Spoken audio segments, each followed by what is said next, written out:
tone of these in-depth, detailed and constructive conversations, which will continue throughout the week, I have instructed the Department of War to postpone any and all military strikes against Iranian power plants and energy infrastructure for a 5-day period, subject to the success of these ongoing meetings and discussions. Thank you for your attention to this matter, President Donald J. Trump. I find this extraordinary. How do you go from dropping bombs to having constructive conversations? And you know, the question of who did he talk with? Apparently he's saying, you know, and the country of Iran. My question is, who did he talk to? And you know that this, by the way, Leah, was something that came up last week, that there are back-channel talks and there are conversations between the Trump administration and Iranians that Iranians denied. The foreign minister came out and blatantly said, no, there's no conversation, and we're adamant in defending, you know, our territory and so on. So my first question is, has there been any talks?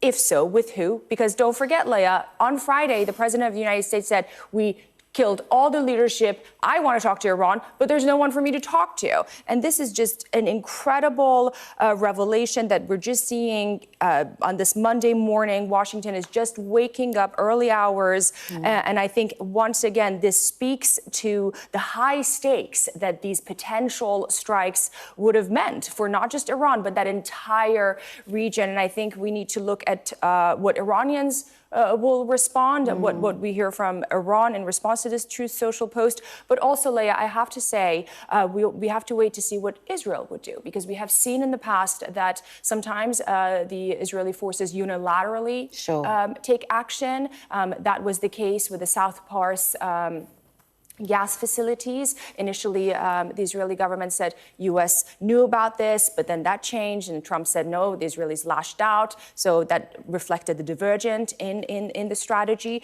So could it be that Israel might strike, and how would that look like? So I think a lot of moving parts, but the most important is that apparently, based on this Truth Social report, Donald Trump spoke with Iranians, or they seem to be on the same page. We can't really tell. Yeah, so this is just 12 minutes ago that this post appeared on Truth Social from Donald Trump. We're seeing it on our screens right now. We're at the 3-week mark in this war. We had the strike on the school in Minab, 165 students, you know, killed, most of them girls, young girls, and we've spoken about this extensively. People will be reeling from all of what's happening around them. But how do you think people will interpret that on the ground? You know, who've lost jobs, who've lost homes, who no longer have that certainty of, you know, where the next meal's coming from. And many of them have lost hope, Leah. You know, this is a society that in January took to the streets in millions, telling the world that we don't want this regime and we want our rights back. But more so, we're fed up and tired of this dismal economy. A dismal economy that in more ways than one doesn't even exist right now. It's a complete, total collapse. So we're dealing with a civil society that's trying to hold on to this glimmer of possibility that just maybe after this war ends, things might change. But given what's happening on the ground and this lack of transparency as to what this day after looks like, this glimmer of hope is somehow dwindling more than before.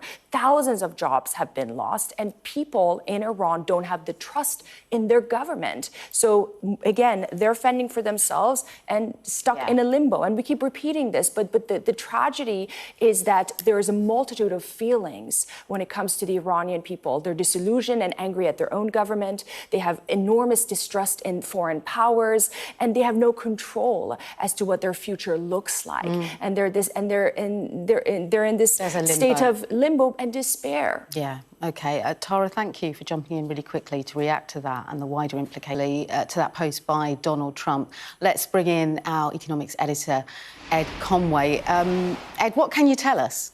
I mean, it's extraordinary, really, Leah, to just look at the degree of, I guess, economic whiplash we're seeing as a result of both the news in recent days and what we've just heard about that social media post from Donald Trump suggesting that it might soon be over. I mean, certainly that talks are underway is a new detail that is being reacted to right now by markets. As you say, share prices which have been down are now they're certainly recovering. The oil price, which had been climbing and climbing, is down by about 13%, an extraordinarily quick fall in oil prices. Something similar happening to government bond yields. Essentially, all of these kind of emergency red signals that we'd seen across markets as they were responding to the news from the US president that he was planning potentially to strike power stations, that he had this deadline on Iran in the coming days, and that have been reacting for a long time to that fundamental issue that the Strait of Hormuz, this critical choke point on which the rest of the world depends, is closed. They've been responding to this for days and indeed for weeks, and now all of a sudden they've responded in a very different way. A sudden glimmer of hope, and oil prices have plunged. Gilt yields, so that's the government bond, kind of the interest rate essentially on UK government debt in the UK, that has plunged as well. Up until now, people were getting terrified because that had hit the highest level since 2008, up above 5%, the 10-year. Now that's back below 5%, and well, it's settled a little bit, but it was, last time I looked, it was falling really sharply. There are enormous, as you were kind of covering just a moment ago, there are enormous questions, many of which may be answered in the coming days, many of which may not be resolved. Above all else, though, the real question comes back to whether the Strait of Hormuz can be reopened, whether shipping can pass through that critical part of global infrastructure. That is at the heart of everything, because, leaving aside the incredibly important military implications, the implications for the rest of the world have come back to the fact that this part of the world is so important when it comes to the production of energy, of fertilizers, of kind of obscure things like helium that really matter for things like health and for technology. And so much of that supply of these vital resources has been cut off because it can't get through the Strait of Hormuz. So if indeed there is any progress in opening that, which we're not hearing about yet, and of course it will take some time before we can learn that, then that would be extraordinary, and that would be a big change. But so far, we just have to wait and see. Markets are doing what markets do, and so right now, looking at those lines, a lot of them were going up, up, up, up, up. Now they've gone down, and now people are trying to work out, okay, what does this actually mean? How can we reprice what the situation is in the global economy right now? And the short answer is no one really knows, because it's such an unpredictable period at the moment and right now. But that social media post from Donald Trump is basically all we've got to go on. And so I expect more volatility in the coming hours, but it's been a really volatile period for basically everything from energy prices to share prices to government bond yields, and all the while the rest of the world getting caught up in that, whether it's people trying to buy petrol here in the UK, people trying to refix their mortgage, thinking about what's happening to your energy prices, thinking about what's happening to your shopping. Unfortunately, that is the nature of the global economy, that a shock in one part of it can cause implications pretty quickly elsewhere. So we will just have to watch and see what happens to markets and indeed to the prices that we all pay in the coming hours. OK, Ed, brilliant stuff. Thank you so much. Let's go to our security and defence expert then, Professor Michael Clark. Michael, we were just talking a moment ago about speculation that Trump would potentially delay this. Now he's saying, there's a 5-day period where there won't be any strikes on infrastructure, energy infrastructure across Iran. What's your thoughts here? Yeah, well, they are, Leah, you heard it on Sky First. We said that he would back off, and I didn't quite think it'd be this immediate, since it's only, 7 o'clock in the morning in Washington, but he has backed off. He's given himself more time, and he's saying that we'll hold off on the action, even though the action is still on the table in 5 days' time. And he's suddenly revealed discussions and negotiations, which have been very constructive, with the Iranians, which nobody else knew about. I don't know if they're going on. There is reportedly discussions between the Iranians and Turkey.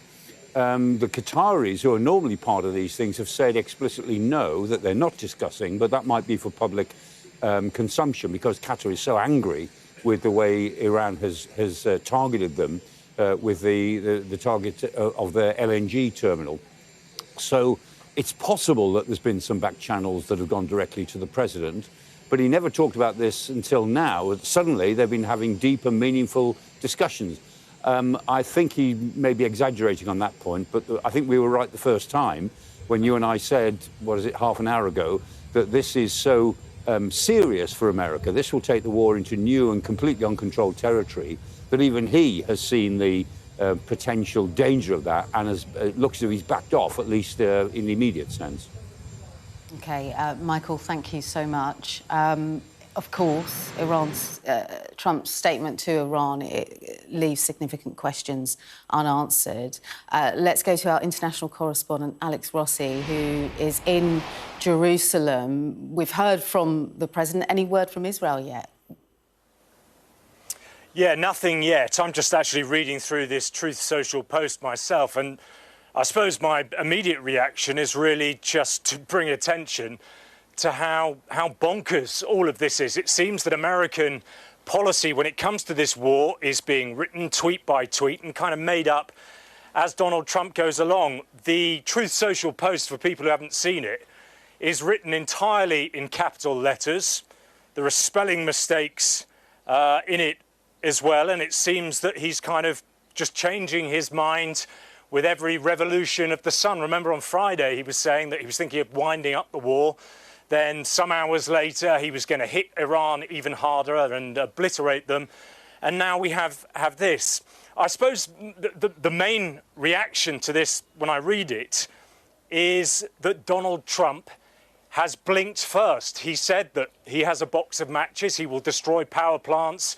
He will completely degrade Iran's ballistic missiles, its navy, its army. And the Iranians have stood back and said, well, if you've got a matchbox, so have we. For every fire you start, we will start an even bigger one. And the global economy and the markets have taken a look at this and quite frankly have gone into a kind of nervous breakdown, this meltdown. And Donald Trump, I think, has realised the gravity of the situation. He's getting pushed back, remember, within his own Republican Party as well, and thought, actually, this does need to be brought to a close. But there are still so many unanswered questions. Where are these conversations? Where's this dialogue happening? What happens after 5 days if no agreement has been reached? But at the moment, it looks that in this staring match with the Iranians, Donald Trump has blinked first. OK, Alex, thank you for that assessment. We'll leave you there for now. I'm still in the studio with our Middle East commentator, Tara Kangalu. We're still all processing what we've just seen in the last 15 minutes or so. But to the Iranian people who will be seeing this statement, how will they be feeling?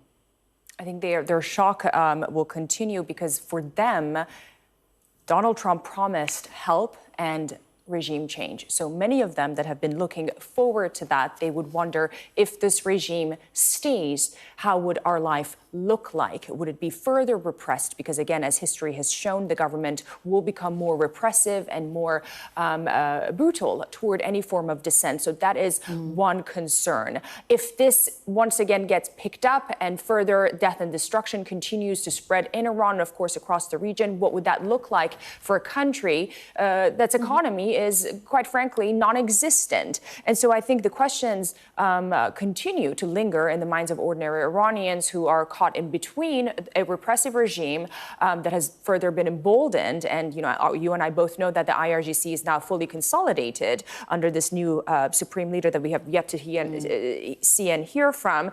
And, of course, the aggression of foreign powers that for them is ambiguous to what end. And again, right now, Donald Trump is saying we've had constructive conversation. We don't know how that would look like, the outcome of it, ambiguous. But I think once again, perhaps the Iranian people are feeling that we've been left behind. And Leah, this comes, I think, we should sort of contextualize things. This is coming after two major attacks near nuclear sites, one in Iran near Natanz just in the past 24 hours, and one in Israel. So I think that was part of Donald Trump's calculus, that this is, as colleagues have been saying, this will move this war toward uncharted territories. And this is the first time that any village in sight in Israel has been hit that would put, their nuclear program and facilities at risk. And that has been a huge concern for the IAEA, and we need to look closely at that as these talks and threats continue. Yeah, and from that post on Truth Social, what stands out is it's, I suppose, a de-escalation signal from the president, because he's saying that the US and Iran have had productive conversations. But with who? Exactly, with who? On Friday, he said, we killed all the leaders. There's no leadership. I want to talk to Iran. I just don't know who to talk to. At some point a few weeks ago, he said, I want to be part of the decision-making as to who that new leader is. So I think this is perhaps yet another one of those rhetorics that is posing this guessing game for the whole of the world.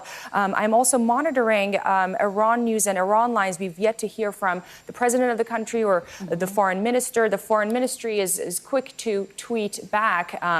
And so we have to wait and see how they would react. But also, to Professor Clark's point earlier, Qatar and also Oman have long played mediatory role between the United States and Iran.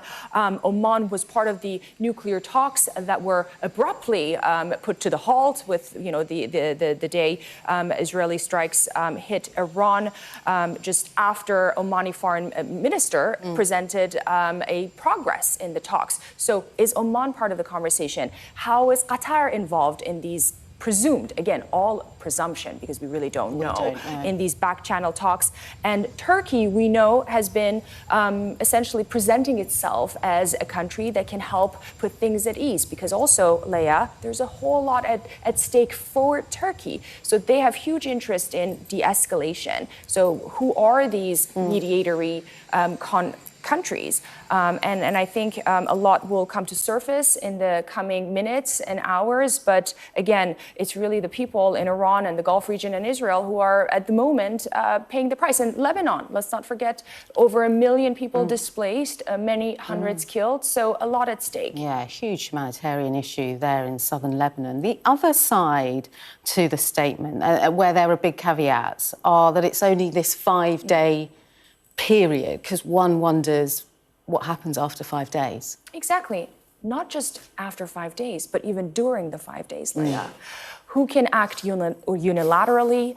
Also, let's remember, IRGC, while still centralized, it is operating in a mosaic fashion, meaning there can be rogue strikes, there can be acts that are done, unilaterally, again, even within that IRGC apparatus. OK, we'll have to hold it there, Tara. Thank you so much. We'll go live now to Golders Green. And I lead policing in northwest London, including here in Golders Green. I want to provide an update on a shocking incident overnight and the progress of the police investigation.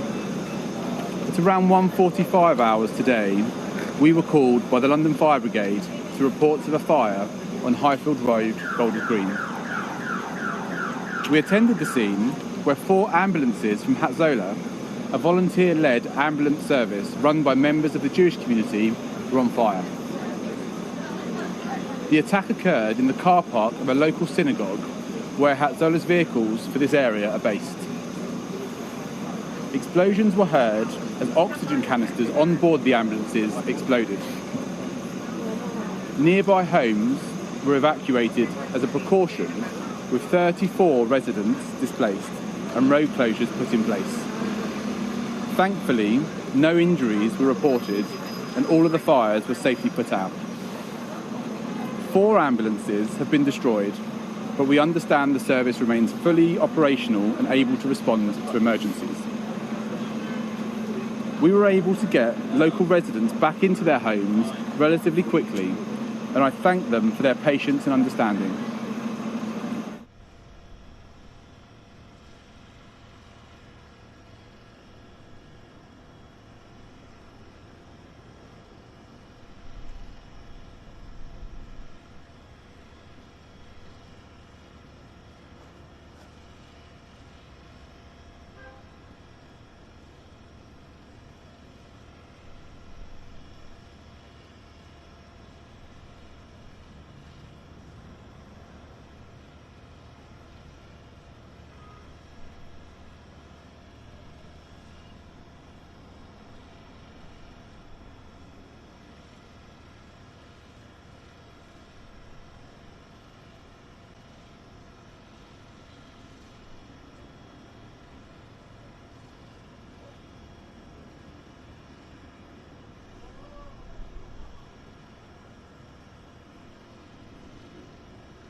Doing that live from Barnaby there.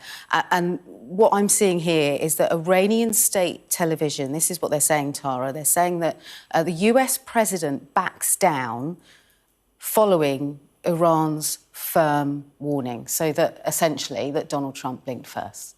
Exactly, and that they're taking this as a win, and they're going to spin it that our self-defense and our strategy and our retaliation essentially threatened the United States, and that's how the Iranian regime will spin this and would run with it.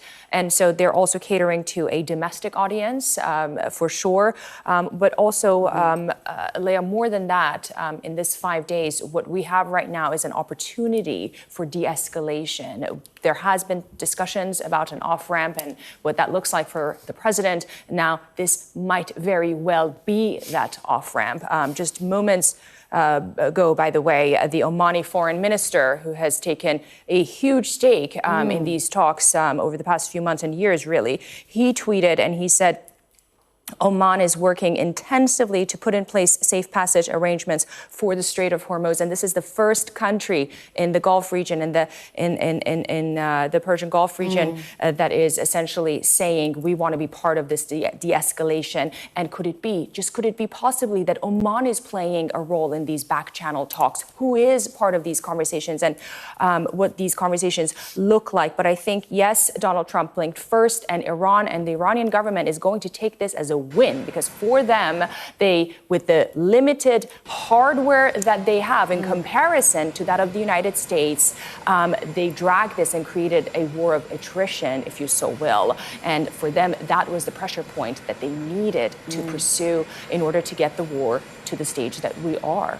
Yeah, it's worth just reiterating this statement. Donald Trump saying, I'm pleased to report that the United States of America and the country of Iran have had, over the last 2 days, very good and productive conversations regarding a complete and total resolution of our hostilities in the Middle East. So in the last 2 days, while bombs were dropping, on very there key were talks sites. going on, yeah. Absolutely. On Natanz, or one of Iran's most important sites when it comes to its nuclear program, one that, by the way, according to the president, was obliterated. And in retaliation, of course, the Israeli village of Arad being hit, of course, extremely dangerous when it comes not just to civilian lives, but also, you know, both countries' nuclear programs and so on. And it's a huge risk, Leah, to the environment, to the people, and so on and so forth. All the while, the world economy is in shambles. And so this is a moment where this conflict can have a turning point. But as we've been talking, we're not just dealing with one actor or two. No. We're dealing with a multitude of forces in the region that can, again, act unilaterally. Could it be that Hezbollah might continue its strikes on Israel? Could it be that Israel will act unilaterally against Iran? And how would then Iran retaliate? So a lot of moving pieces. But right now, in light of Donald Trump's threat against Iran's perhaps most important civilian infrastructure, its power plants and so on, this is a moment that things may seem to potentially have a possibility to de-escalate. Yeah, the second part of the statement, let's go through it bit by bit. He goes on to say, based on the tender and tone of these in-depth, detailed and constructive conversations, which will continue throughout the week, that's important, talks are going to continue. I have instructed the Department of War to postpone any and all military strikes against Iranian power plants and energy infrastructure for a 5-day period. Let's pause there in the statement. So 5 days, what happens after that? Exactly. And also what happens during these 5 days, as we've been talking. Could there be other actors involved? Also, I'm very interested to hear what the Iranian officials have to say. Again, we haven't heard any lines yet, but from what we have heard and what you stated, they are treating this as a win, projecting this strength and might against perhaps, Leah, the greatest military power in the world, the United States, and they will win with this. this. They will run with this for their domestic base. And this has been the strategy of Iran for over the years, even during the 8-year Iran-Iraq war that evolved into this prolonged war of attrition with hundreds of thousands of people killed. They finally, even though Iran lost, they claimed victory. Sure. So for them, it's a war that is defined in their existence, and it's an existential war that they frame it as self-defense. So this looks good for the Iranians and the regime in Iran, not so much for the Iranian people, by the way, ordinary civilians who long wondered that maybe at the end of this, we will have the opportunity to determine our own future beyond this regime. But of course, things are looking way far from that possibility. But again, so much can happen in this 5-day period. And I think that's really the determining factor in how this war will possibly de-escalate or once again pick up and become, something that neither Iran or the United States, Israel, and also the Gulf countries can, quite frankly, afford. Okay, Tara, we'll leave it there now. We're going to head back now to Golders Green. In the last few minutes, we've heard from the Chief Rabbi. Take a look. This is absolutely horrific. This is the act of deep evil. I've just been at the site, standing alongside the 3 ambulances, parked just alongside a synagogue, of which windows have been blown out, and an apartment block, many stories high, all windows blown out on that site. It's an outright miracle that nobody was injured.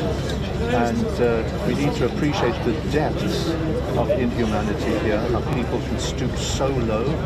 We've been experiencing a series of anti-Semitic crime incidents right around the globe. This is the latest one. Thank God there were no fatalities and no injuries, but we have to view this in the most serious light. What does this say about the threat that your community is facing? The threat that the community is live. We're aware of it.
This is Sky News Today. It's 12 o'clock. The headlines. Breaking news, Donald Trump postpones strikes on Iranian power plants after claiming the US has held very good conversations with Tehran, but Iran says there's been no direct communication. Also today, the Prime Minister condemns what he describes as a horrific anti-Semitic attack, which saw 4 Jewish community ambulances set alight and destroyed. Anti-Semitism has no place in our society, and it's really important that we all stand together at a moment like this. Counter-terrorism police are investigating as a search continues for 3 suspects who were caught on CCTV. No arrests have yet been made. 2 pilots die as their passenger plane collides with a fire engine at New York's LaGuardia Airport. More than 40 passengers and crew at the Air Canada plane were taken to hospital. 9 of them are still receiving treatment.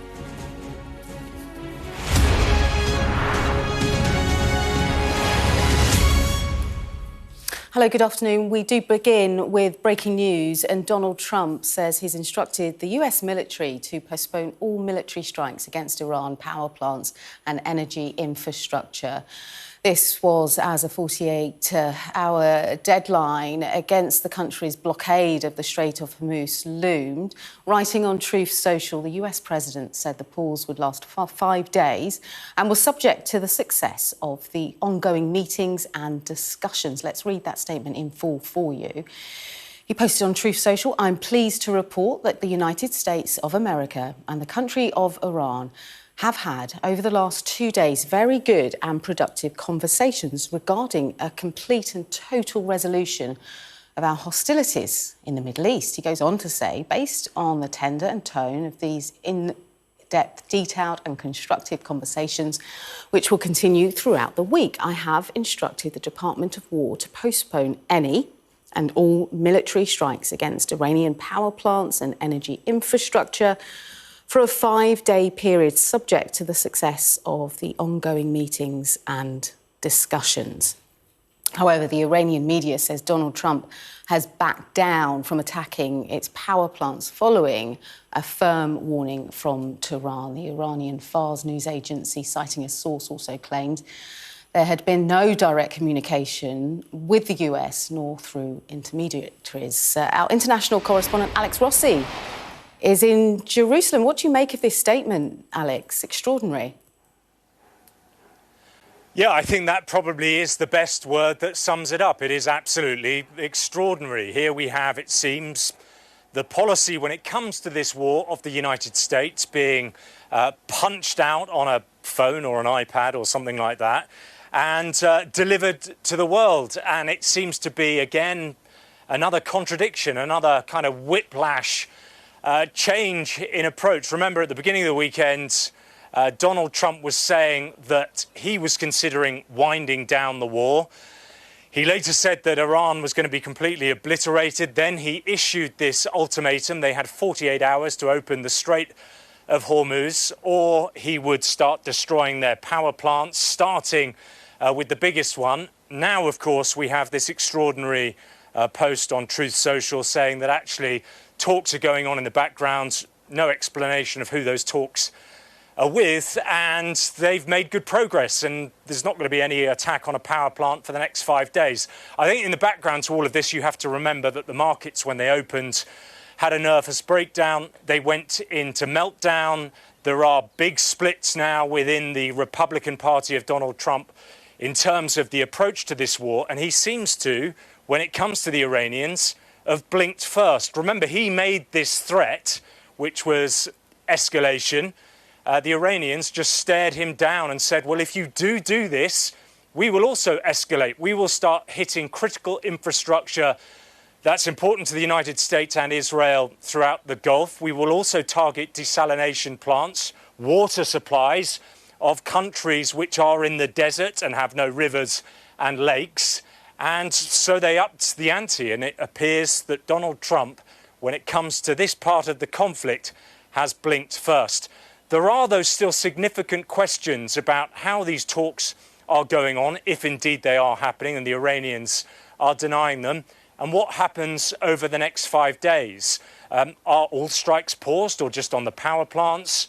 Well, if you listen to what's coming out of Tehran at the moment and the words coming from the Israeli military, they say that they have been pounding the capital, Tehran, ferociously over the last few hours. So it seems that there is no stop to the aerial bombardment.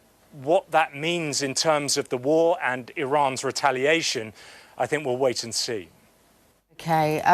Yeah, Alex, really important point about that statement from the US president is this is a 5-day period.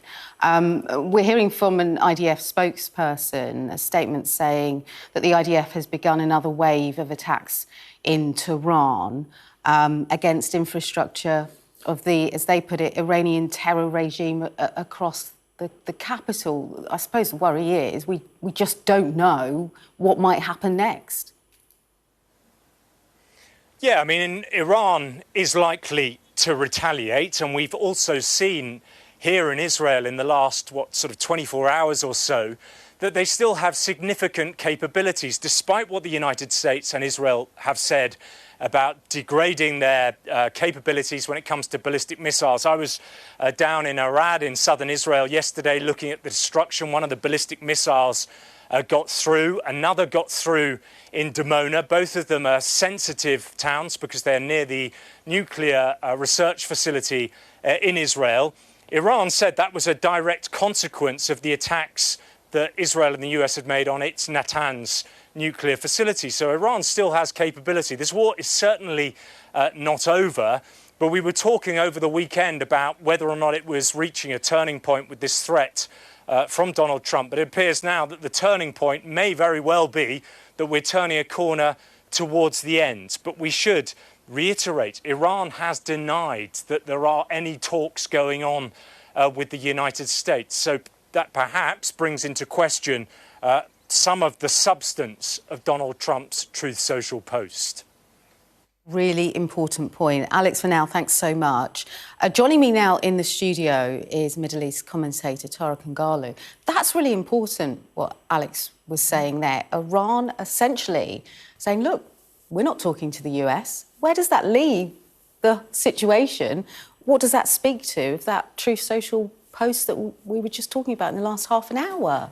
Of course, Leah, that is an important point because we have not yet heard from any Iranian government officials. We have not heard from the foreign minister, who's very quick to take on X and tweet his ideas as well, nor we have heard from the president.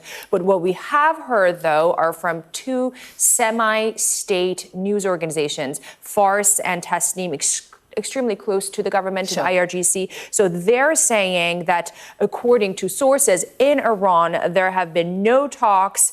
And what we are seeing from the president is in response in Iran's steadfast approach. And in essence, Donald Trump and the United States are retreating. Yeah. And that is how Iran and the Iranian news agencies, again, affiliated with the IRGC, are framing what we've been reporting in the past less than an hour, really. So, again, no word from the Iranian government officials yet, but we're not surprised. As we've been discussing, the Iranian regime will take this as a win because for them, they will project this image and this narrative that we stay true to our regime and we are in power and we're intact, and as weakened as the United States may want the world to see us, we're not, we haven't crumbled. We're there and we're staying full force. So that's the narrative that they're sticking to and they're presenting. And in many ways, they're catering to a domestic audience, Leah. But exactly to your point, we don't know whether or not these talks even took place, right? Again, we have to wait and see from the Iranians.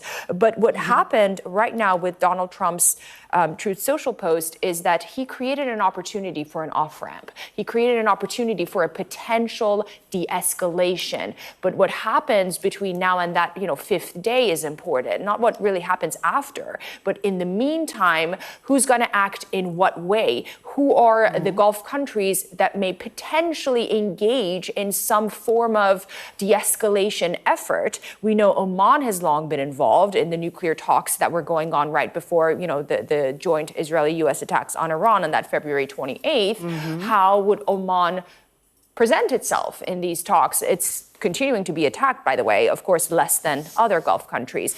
How will Turkey play a role? They also are part of sort of these diplomatic efforts, and they've played a role. So I think a lot is at stake, a lot is still unfolding, but the reality is that this is a moment where things can turn, potentially, in this war that has been all-encompassing. Yeah.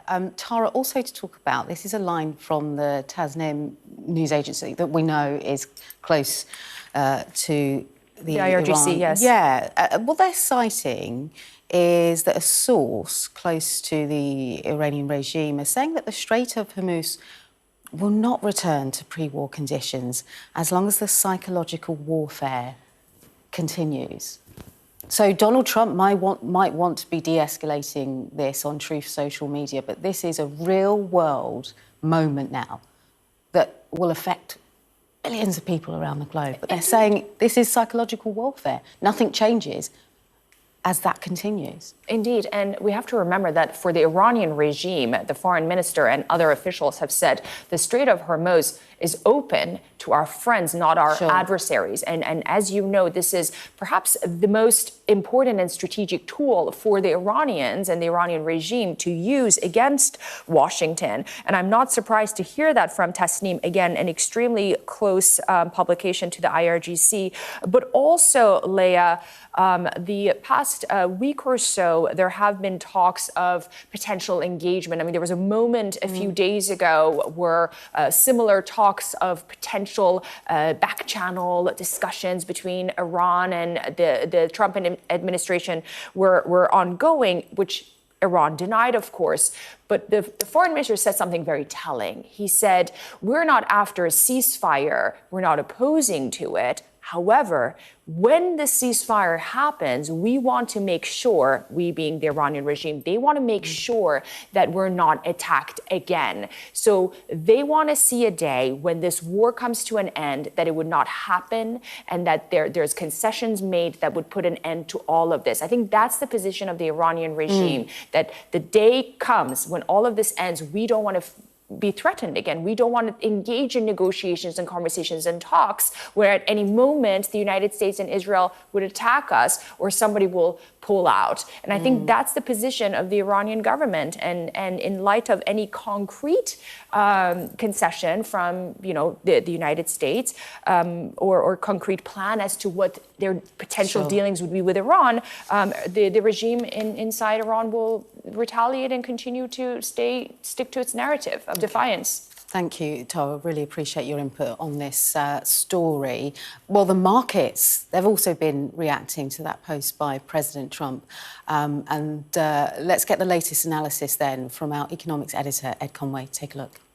Just look at the degree of, I guess, economic whiplash we're seeing as a result of both the news in recent days and what we've just heard about that social media post from Donald Trump suggesting that it might soon be over. I mean, certainly that talks are underway is a new detail that is being reacted to right now by markets. As you say, share prices, which have been down, are now they're certainly recovering.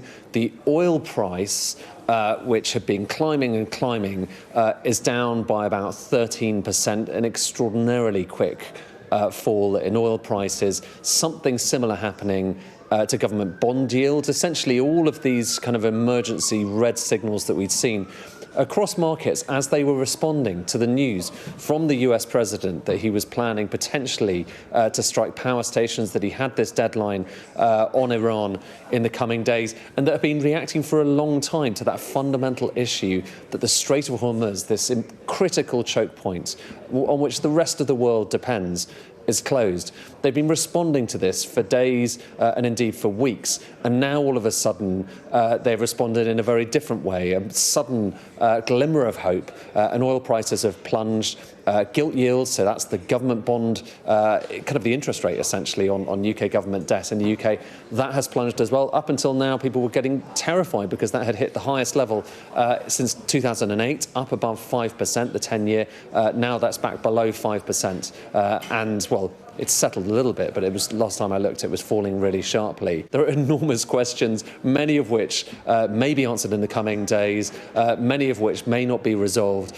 Above all else, though, the real question comes back to whether the Strait of Hormuz can be reopened, whether shipping can pass through that critical part of global infrastructure. That is at the heart of everything, because, you know, leaving aside the incredibly important military implications, the implications for the rest of the world have come back to the fact that this part of the world is so important when it comes to the production of energy, of fertilizers, of kind of obscure things like helium that really matter for things like health and for technology. And so much of that supply of these vital resources has been cut off because it can't get through the Strait of Hormuz. So if indeed there is any progress in opening that, which we're not hearing about yet, and of course it will take some time before we can learn that, then that would be extraordinary, and that would be a big change. But so far, you know, we just have to wait and see. Markets are doing what markets do, and so right now, looking at those lines, a lot of them were going up, up, up, up, up. Now they've gone down, and now people are trying to work out, OK, what does this actually mean? How can we reprice what the situation is in the global economy right now? And the short answer is no one really knows, because it's such an unpredictable period at the moment. And right now, but that social media post from Donald Trump is basically all we've got to go on. And so I expect more volatility in the coming hours, but it's been a really volatile period for basically everything from energy prices to share prices to government bond yields, and all the while the rest of the world getting caught up in that, whether it's people trying to buy petrol here in the UK, people trying to refix their mortgage, thinking about what's happening to your energy prices, thinking about what's happening to your shopping. Unfortunately, that is the nature of the global economy, that a shock in one part of it can cause implications pretty quickly elsewhere. So we will just have to watch and see what happens to markets and indeed to the prices that we all pay in the coming hours. Ed Conway there with the latest. To another major story this morning. Police are hunting for 3 suspects. This is following an anti-Semitic arson attack on a Jewish volunteer ambulance service in North London.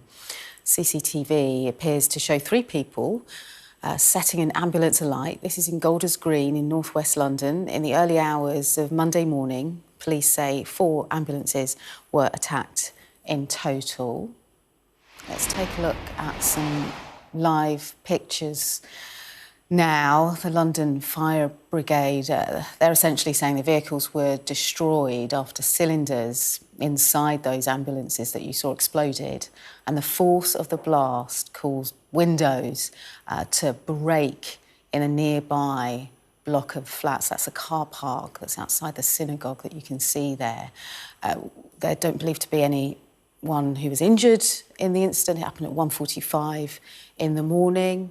No one's been arrested so far. It is an active investigation.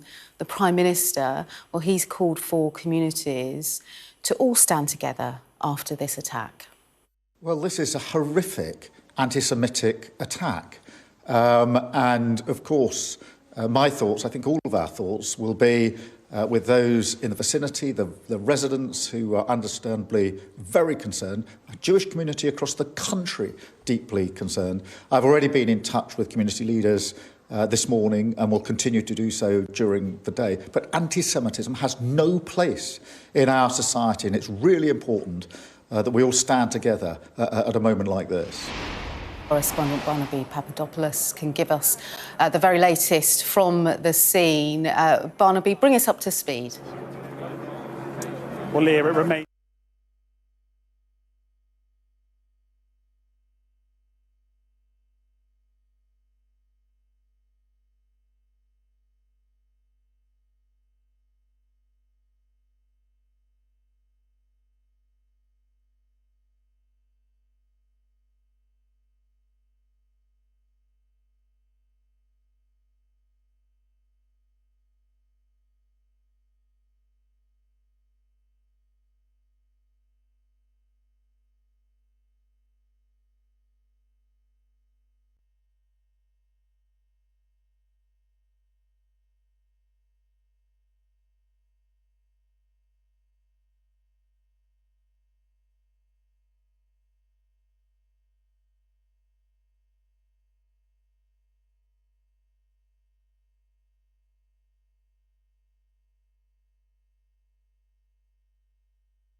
OK, let's get more then on our top story. Donald Trump says he's instructed the US military to postpone all military strikes against Iranian power plants and energy infrastructure for 5 days. He had previously given Iran a 48-hour deadline for them to end their blockade of the Strait of Hormuz. And this is what President Trump said on Truth Social. I'm pleased to report that the United States of America and the country of Iran have had, over the last 2 days, very good and productive conversations regarding a complete and total resolution of our hostilities in the Middle East. Based on the tender and tone of these in-depth, detailed and constructive conversations, which will continue throughout the week, I have instructed the Department of War to postpone any and all military strikes against Iranian power plants and energy infrastructure for a 5-day period, subject to the success of the ongoing meetings and discussions. However, Iranian media says Donald Trump has backed down from attacking its power plants following a firm warning from Tehran. The Iranian Fars news agency, citing a source, also claimed there has been no direct communication with the US nor through intermediaries. Let's bring in our security and defence expert, Professor Michael Clark. Where do we begin? My goodness, that statement. What did you make of it? Well, it's what, Leah, you and I said about half an hour before it appeared would probably happen. We were discussing it, that he was likely to back down on this or likely to find room to not implement it because it was such a serious step to take, which would spin the war completely out of anyone's control. It occurs to me also there may be a technical reason for this. I mean, if you look at what the United States was talking about doing, attacking attacking the whole infrastructure, there's over 400 power generation plants in Iran. It's a big, physically a big country, much bigger than Britain, 90-odd million people, producing about 90,000 megawatts of power. And so there's a lot of them. And it might well be that the military said, when he said prepare this plan, the military might have said, well, what effect are you trying to have, boss? We could take out the small ones, wouldn't have a big effect. We could take out the big ones, have a big effect. What do you want? I think that a lot of time must have gone into thinking about what they would actually do if he carried through on his threats, and they only had 48 hours to do it. So I wouldn't be at all surprised if the military didn't say to him, Mr. President, we're not sure what target set would have the effect you want to have, and it'll take us a bit of time to work that out and to actually plan for the sort of attacks that we need on those targets. So it strikes me there might be a technical side behind this as well. But overwhelmingly, this is Donald Trump thinking finally about the effect that this would have, because the Iranians showed no sign of backing down.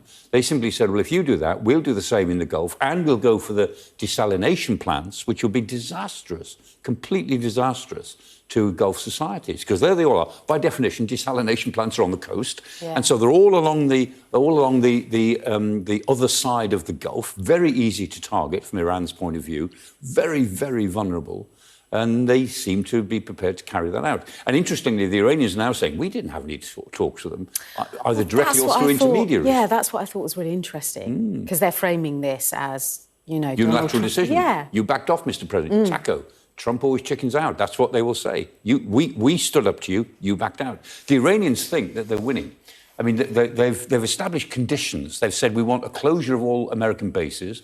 We want Gulf money to reconstruct Iranian damage after this war. There's zero chance that those conditions would ever be accepted.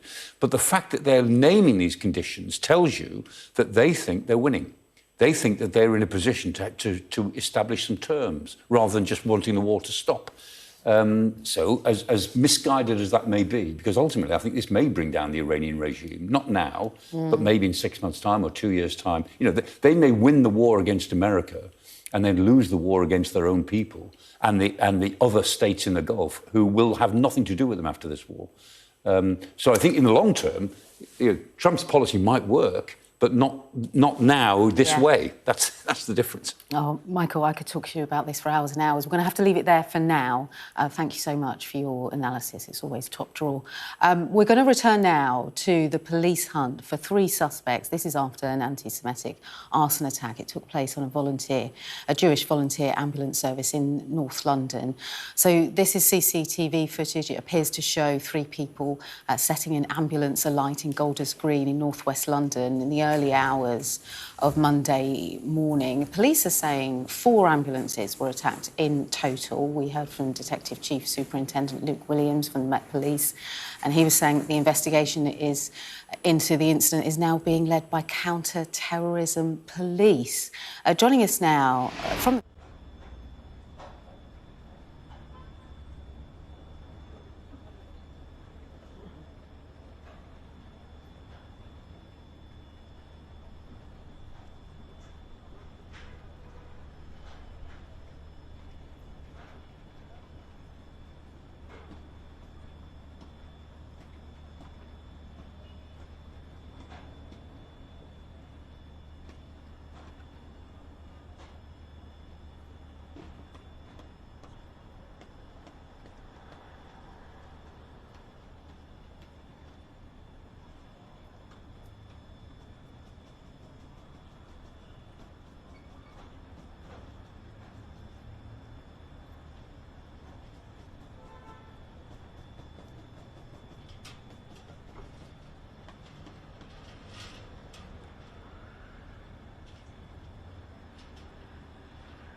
بلا سؤال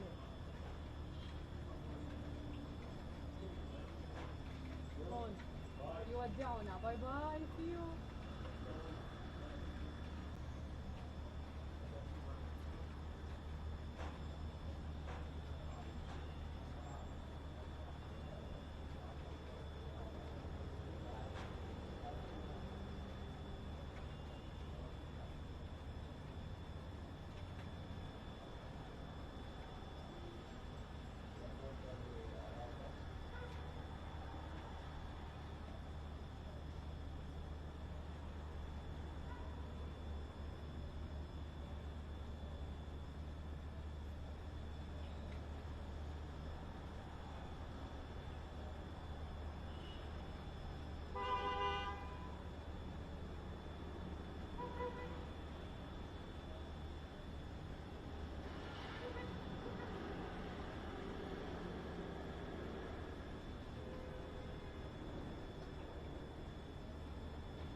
موفق نشوفكم.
نعم غدي، تحياتي. لا شك بأن الأجواء في الضاحية الجنوبية تختلف عما تعيشه البقاع والجنوب من تصعيد إسرائيلي لافت ومستمر.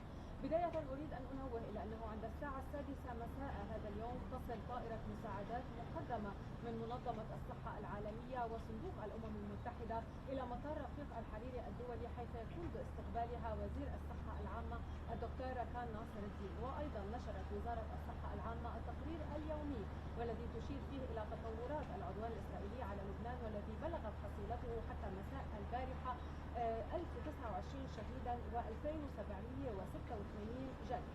بالدخول في تفاصيل ما يحصل بالضاحية الجنوبية لبيروت، الهدوء الحذر يخيم على المنطقة منذ حوالي 3 أيام، واستطيع القول بأن هناك الاستهدافات الغير منتظمة التي تعود إلى مزاج العدو غدي. وحسب بنك أهدافه فالغارتان الأخيرتان أصابتا الضاحية منذ 3 أيام، وحتى هذه اللحظة الهدوء الحذر يخيم على المنطقة مع خوف الأهالي من العودة إلى المنازل نظرا للتكرار ونظرا للإخلاء المطلوب دائما وأبدا من جيش العدو الإسرائيلي. أما بالنسبة للمسيرات الإسرائيلية والطيران الحربي الإسرائيلي فغيبان عن المشهد في سماء العاصمة بيروت والضاحية الجنوبية، وبالتالي نحن نترقب ما ستحمله الساعات المقبلة من أي مفاجآت محتملة في الضاحية الجنوبية لبيروت، وبكون معكم لمزيد من التفاصيل. غدي.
Here's what President Trump said in full. I'm pleased to report that the United States of America and the country of Iran have had, over the last 2 days, very good and productive conversations regarding a complete and total resolution of our hostilities in the Middle East. Based on the tenor and tone of these in-depth, detailed and constructive conversations, which will continue throughout the week, I've instructed the Department of War to postpone any and all military strikes against Iranian power plants and energy infrastructure for a 5-day period, subject to the ongoing meetings and discussions. Well, let's bring in our US correspondent, David Blevins. David, very good to get your thoughts today. So President Trump says conversations have been ongoing. This is different to what the Iranians are saying. Is this an off-ramp that he has created for himself, do we think?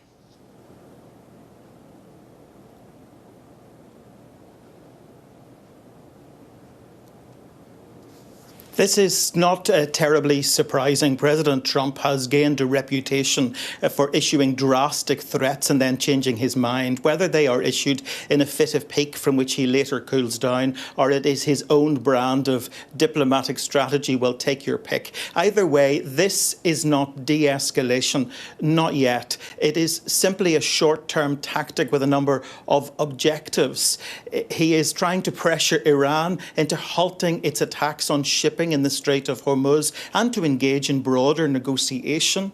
It is designed to calm the fears, I suppose, of allies and to calm the markets because the fear of war in the Middle East really had driven the price of oil beyond more than $100 per barrel and triggered serious market volatility. The markets surged after this announcement on Truth Social. And then thirdly, it is designed to try to reduce the risk of escalation because attacking power plants would really wipe out Iran's economy. It would be an attack on civilian infrastructure, risking far wider regional retaliation. There's something else always worth considering too. We're now just 8 months away from a midterm election here in the United States. So these things are often framed for the domestic audience. President Trump is basically having the opportunity through this post to say, I'm still in a very strong position, but he avoids any further economic shocks. He's basically saying,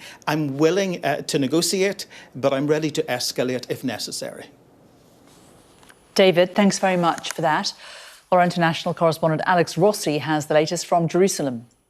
It is absolutely extraordinary. Here we have, it seems, the policy when it comes to this war of the United States being punched out on a phone or an iPad or something like that and delivered to the world. And it seems to be, again, another contradiction, another kind of whiplash change in approach. Remember, at the beginning of the weekend, Donald Trump was saying that he was considering winding down the war. He later said that Iran was going to be completely obliterated. Then he issued this ultimatum. They had 48 hours to open the Strait of Hormuz, or he would start destroying their power plants, starting with the biggest one. Now, of course, we have this extraordinary post on Truth Social saying that actually talks are going on in the background, no explanation of who those talks are with, and they've made good progress, and there's not going to be any attack on a power plant for the next 5 days. I think in the background to all of this, you have to remember that the markets, when they opened, had a nervous breakdown. They went into meltdown. There are big splits now within the Republican Party of Donald Trump in terms of the approach to this war, and he seems to, when it comes to the Iranians, have blinked first. Remember, he made this threat, which was escalation. The Iranians just stared him down and said, well, if you do this, we will also escalate. We will start hitting critical infrastructure that's important to the United States and Israel throughout the Gulf. We will also target desalination plants, water supplies of countries which are in the desert and have no rivers and lakes. And so they upped the ante, and it appears that Donald Trump, when it comes to this part of the conflict, has blinked first. There are, though, still significant questions about how these talks are going on, if indeed they are happening and the Iranians are denying them, and what happens over the next 5 days. Are all strikes paused or just on the power plants? Well, if you listen to what's coming out of Tehran at the moment and the words coming from the Israeli military, they say that they have been pounding the capital, Tehran, ferociously over the last few hours. So it seems that there is no stop to the aerial bombardment. What that means in terms of the war and Iran's retaliation, I think we'll wait and see. Well, we've also heard from Oman's Foreign Minister, Badr al-Busadi. He said, whatever your view of Iran, this war is not of their making. This is already causing widespread economic problems, and I fear they promise to get much worse if the war continues. Oman is working to put in place safe passage arrangements for the Straits of Hormuz. Well, let's bring in our security and defence expert, Professor Michael Clark, in the studio now. So, Michael, is this potentially the start of the end of the war? Well, it could be. I think that Donald Trump has been looking since last week for ways out of this, because clearly Washington's getting worried about the wider effects on the economy. The American economy is more insulated than anyone else from this, from high oil prices, from inflationary pressures. Everybody else suffers more than America as a result of this. But the Americans still are feeling the effects. And the idea that this war was about to become really uncontrollable if he'd gone through with this threat made 2 days ago, of attacking all the energy infrastructure in Iran, and the Iranians would have responded with something quite big. Then the war spins right out of control, and his MAGA base in America then really faces the prospect of forever wars, which is exactly what they didn't want. So I think President Trump has been looking for a way out, but he's got to find a way out which will allow him to declare victory and leave. And the Iranians think they're winning. Whether they are or not, they think that they have the upper hand now, politically and psychologically, because they've shown they're not going to be overthrown in a popular revolution anytime soon, although eventually I'm sure they will, but not anytime soon. And they've shown that they'll take all the pain that America can inflict so far, because Iran's a big country. The Americans will run out of targets that make any difference. They can keep bombing, but eventually you run out of targets that are in any way meaningful. And I think the Iranians feel you can keep on bombing, but we'll keep the Strait of Hormuz not closed at the moment, but we'll keep it restricted. And they're boasting about the fact it costs $2 million now to get a tanker through. Every tanker that goes through that they approve, like Indian tankers, Chinese tankers, $2 million. And the shadow tankers. Yes, indeed. It's a huge bill, isn't it? And in terms of what President Trump has said about the next 5 days, there being a pause on the energy infrastructure, I mean, do you think we will see any change at all in Iran's policy on the Strait of Hormuz over that time? I doubt it, because, again, they think that they've established a situation where they're gatekeepers. They'll let some ships through if they pay, and they'll prevent other ships getting through. And they've indicated that we know that they've got lots of different ways of doing that. So they can use lots of different mines. There's 4 or 5 different types of mines that we know they've got. 6,000 of them is generally believed to be the stockpile. They can use small boats. They can use drones. They can use aircraft if they've got any. But they can certainly make it dangerous for ships to go through. And the insurance market tells you all you need to know. I mean, normally, a ship would be insured to about 0.5% of its value, 0.5%. And so if a ship costs, usually these big tankers, say 100 million, which is about average. So to insure it to go through the Strait of Hormuz costs you $500,000. Now that those insurance rates are up to 3%, 5%, even 7%. So which ship owners are going to pay $7 million to get their ships insured to go through the Straits, if in some cases they can pay $2 million to the Iranians and take it through? And if Western owners are prepared to insure at $7 million, well, good luck to them, because every time it goes through the Straits, it'll cost them $7 million. So the Iranians, up to $7 million, the Iranians only have to keep the Straits dangerous, and they've got any number of ways of doing that. And 30 years ago, when we had the tanker war in the 1980s, they didn't have those technologies. They had mines, and that was it. And the Western countries ran convoys. But I was talking to a former British First Sea Lord only last week, who said, I was involved in that. He said, we had 1 warship to 1 tanker. That's the way we did it in the 80s, because even then it was pretty dangerous. So now it's even more dangerous with all the drone and robotic technologies that the Iranians can use. So they think they can control the Strait of Hormuz the way they want to, and there's not much the Americans can do about that unless they're prepared to go in, low down and dirty, on the ground, and fight them. And they won't do that.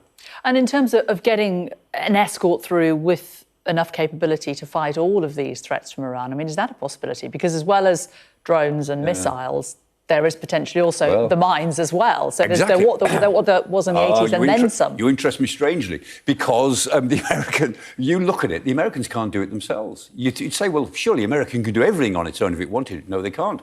Because at the moment they've got about 14 destroyers. It's all about destroyers, having destroyers which can put up a wall of defence, and ship can sort of go around that wall, behind that wall, and then other destroyers which can accompany the ships. They've got about 14 destroyers in the area. They've only got about 25 destroyers at sea at the moment. And they have to go into the Pacific, into the Western Hemisphere. They've got to defend the carrier groups that they've got elsewhere in the world. The Americans have got about 75 destroyers, huge force. Only, as you'd expect, about a third of them are in for maintenance at any given time, a third of them are preparing to go to sea, and a third of them are at sea.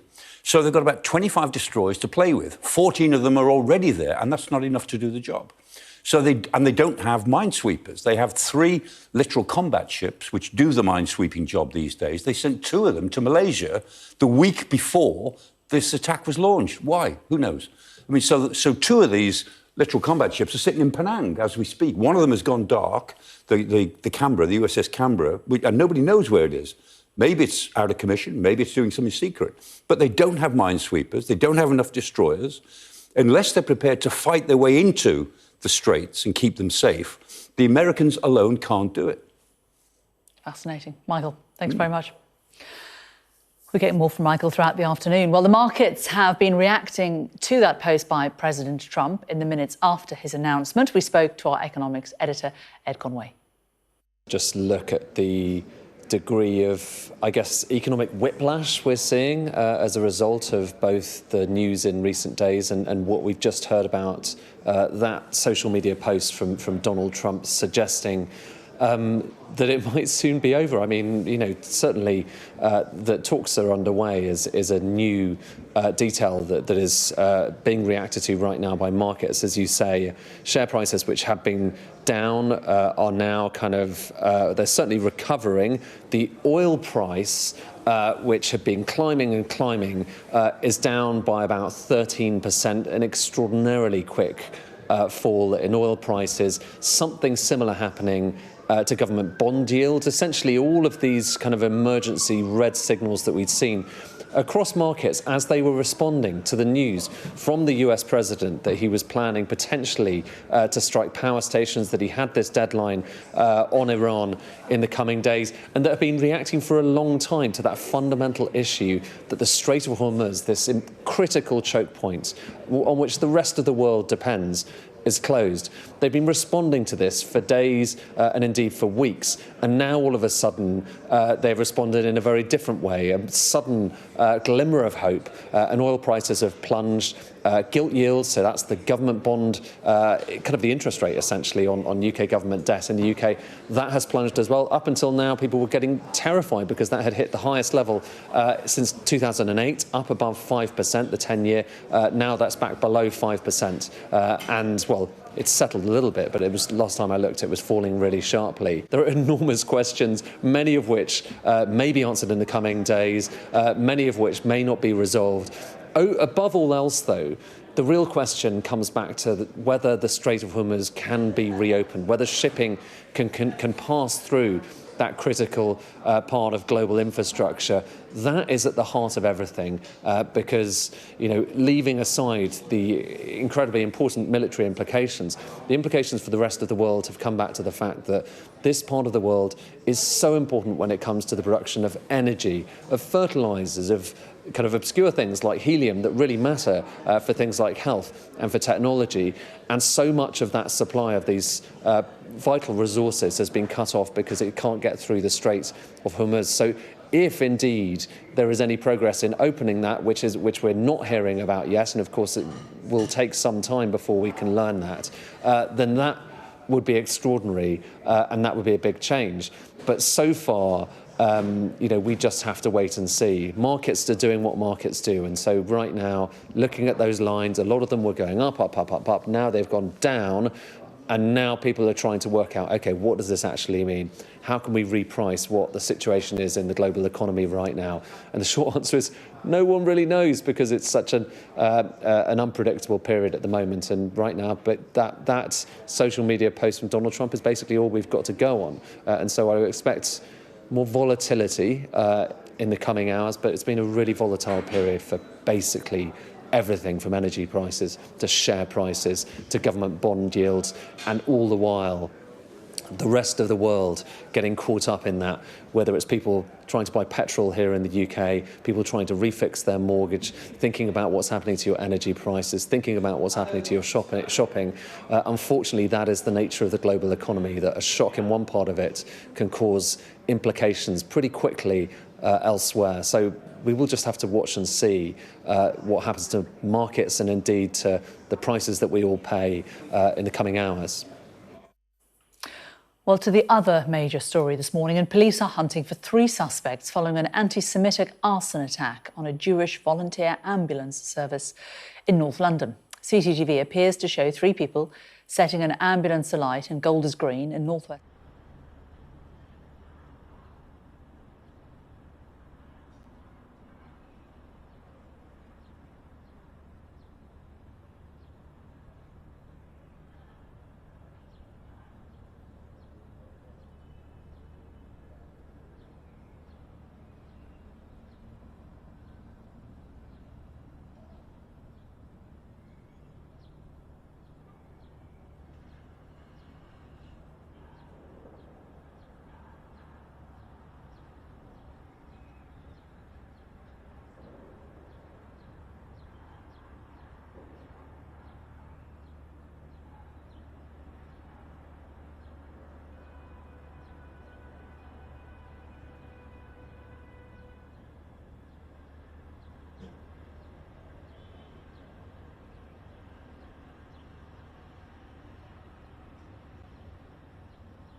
48-hour deadline against the country's blockade of the Strait of Hormuz looms.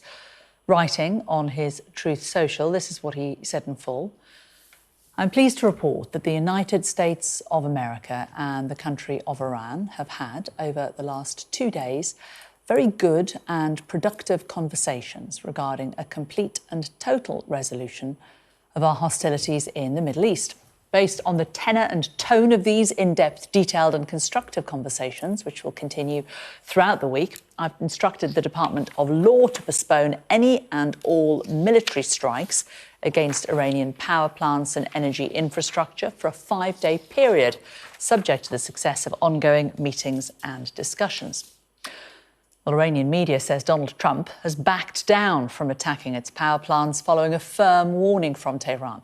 The Iranian Fars news agency, citing a source, also claimed that there's been no direct communication with the US, nor through intermediaries.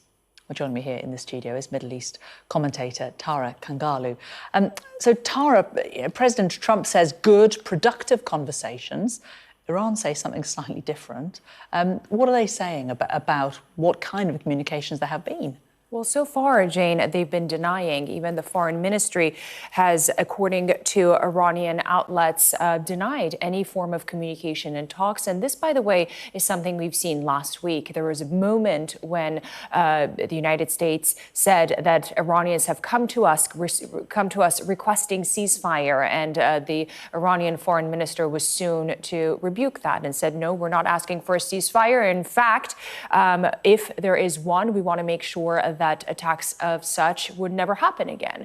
And right now, the word that we're hearing from the Iranian media is that this is Donald Trump essentially fearing any form of retaliation that we would have against any attacks, presumed attacks. And also they're spinning it as a win. So for them, they're using this as an opportunity to double down on their narrative of defiance and resistance, something that they've long boasted at home for their domestic audience. So in some ways, the Iranians are looking at this as a win. All the while, we have no idea what's going to happen in this 5-day period.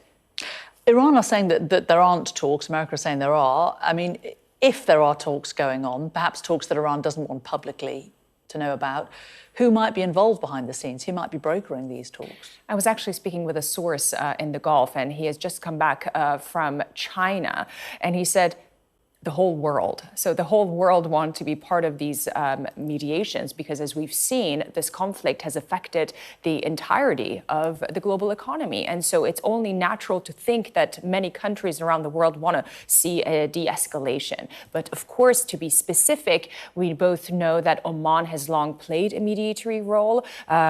Just a few hours ago, the Omani foreign minister, who's been part of the nuclear talks with Iran and the US back in January and February, posted on X saying that this is a war that was essentially not of Iran's doing, and we are working closely to see the Strait of Hormuz open. Also Turkey, we know that the Iranian foreign minister held talks with his Turkish counterpart, so Turkey also has long played a role in any mediation. Qatar, Jane, has also played a role, but of course Qatar has been heavily hit by Iran the past few days in the Ras Al Khaimah gas facilities. So how much leverage they have right now, we've yet to see. But quite frankly, again, I think the whole world wants to see a de-escalation because what's happening specifically in the Strait of Hormuz in the Persian Gulf is affecting everyone.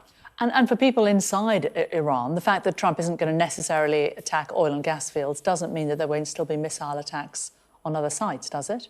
Absolutely. I mean, just the past 48 hours, we saw the Israeli strikes that hit Natanz, an extremely important site when it comes to Iran's nuclear program. But I think what often we fail to see is if there's a moment that there's any leak in these strategic sites pertaining to, the nuclear research and facility and storage, the implications that it would have on the civil society, but also the environment is huge. And of course, dangerously so. The Iranians then retaliated on the Israeli sites, and we saw the devastation there. So there's only downside to all of this, regardless of which facility and which site will be hit. And the impact will be felt, of course, by the people. But Jane, also, I think as we move into this 5-day period of wait and see, and of course, so much still on the table, it's worth noting that right now the IRGC has been consolidated, as we've been talking about, and they're perhaps more hardline and more emboldened factions of the IRGC in charge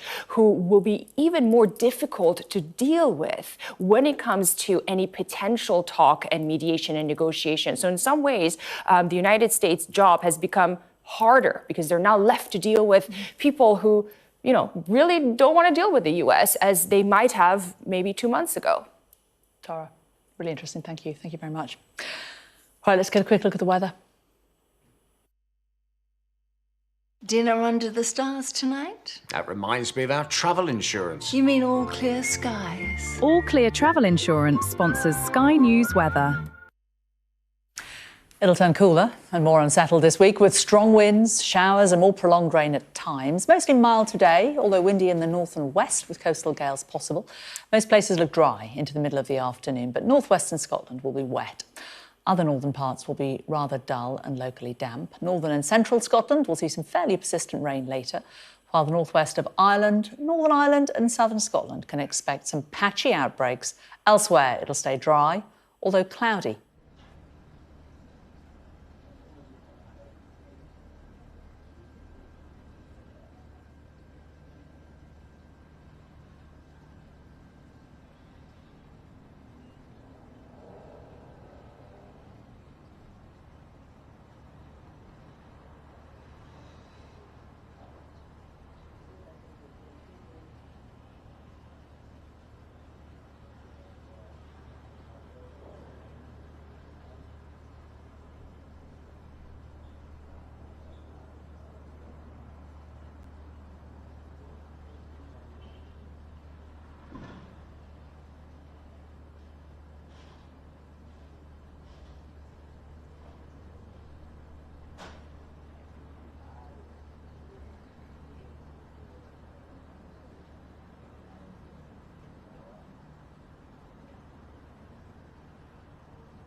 Settling this. Otherwise, we'll just keep bombing our little hearts out. Are they direct bombing? Are they direct? A top person. Don't forget, we've wiped out the leadership phase 1, phase.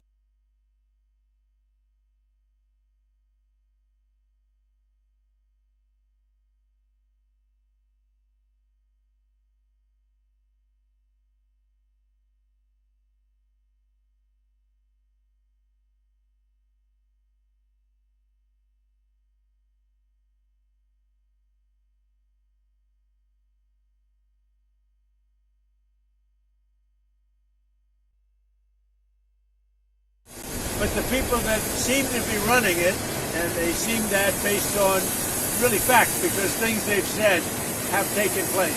Mr. President, again. Mr. President, I know you deployed. I don't want them to be killed. Okay, I don't want them to be killed. Mr. President, you deployed. Nobody wants to be that. Nobody wants that job right now. You know, nobody's exactly looking forward to being the head of that particular country, but. Perhaps we'll be able to solve that problem. Mr. President, you've deployed ICE agents to American airports. Newsmax, sir. You've deployed ICE agents. You're not doing a very good job. You've deployed ICE agents. You're not doing a good job. Did you hear me?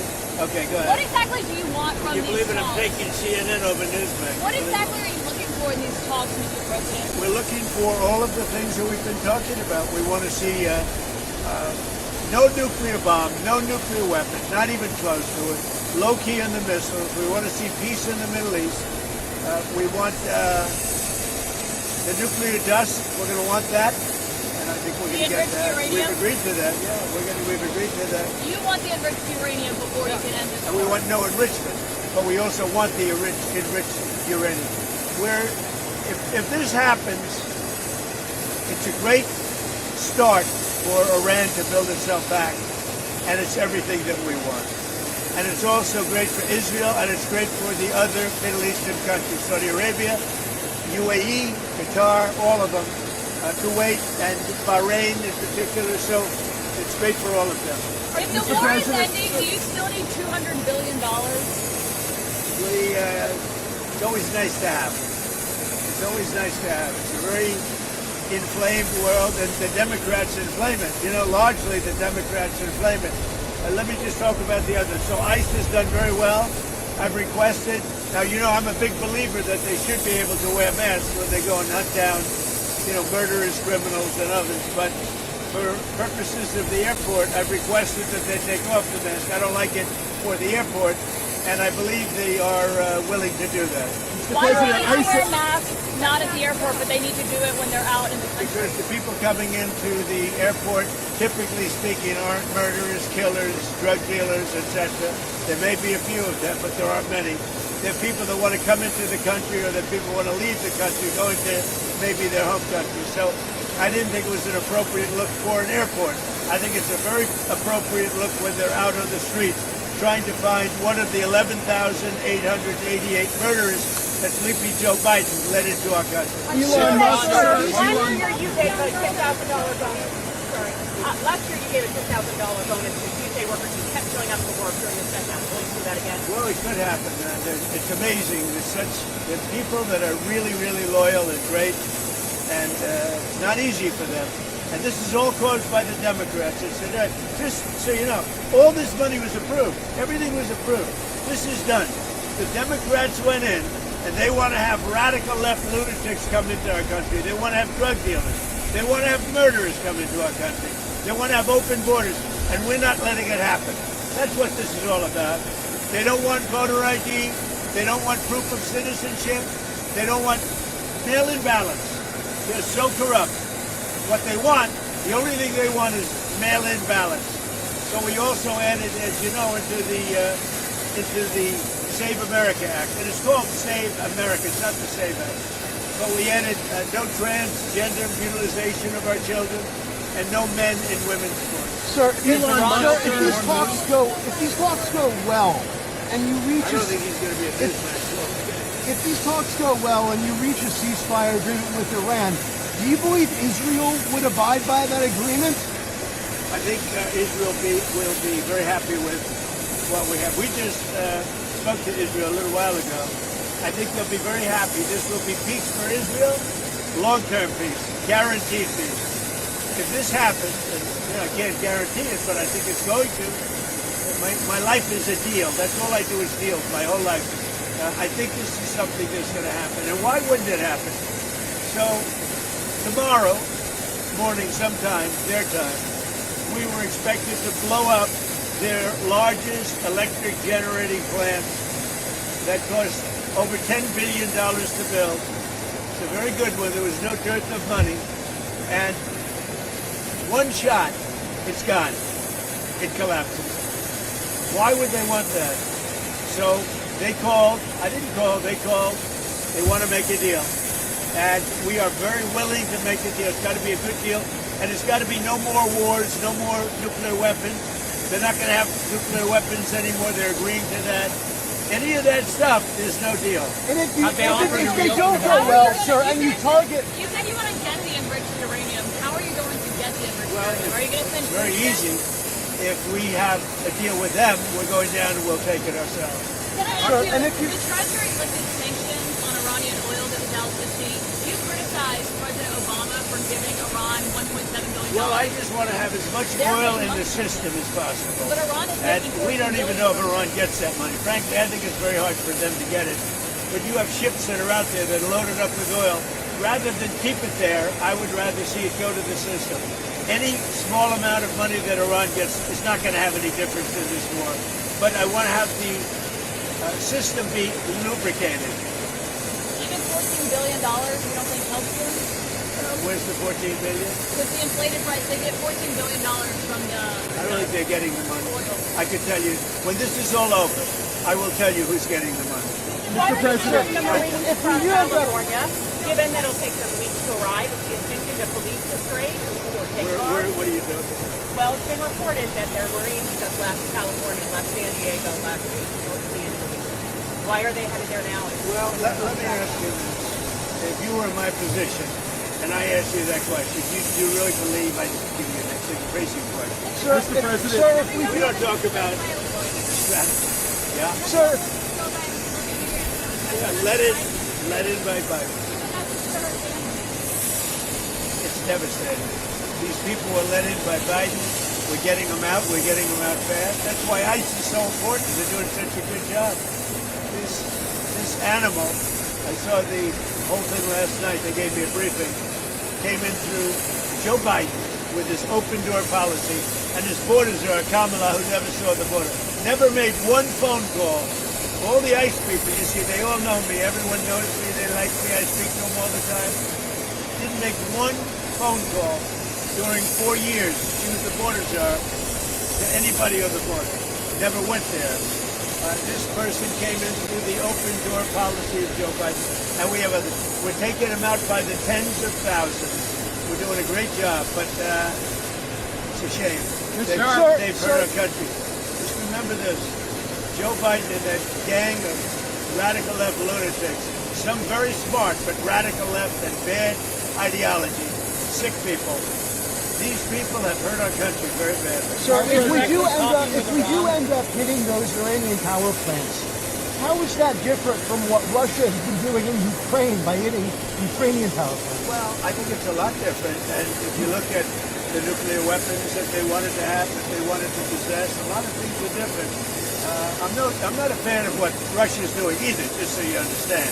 All right, but it's a lot different. You're talking about a country that has been evil for 47 years. They've been horrible. Death all over the world, not just us.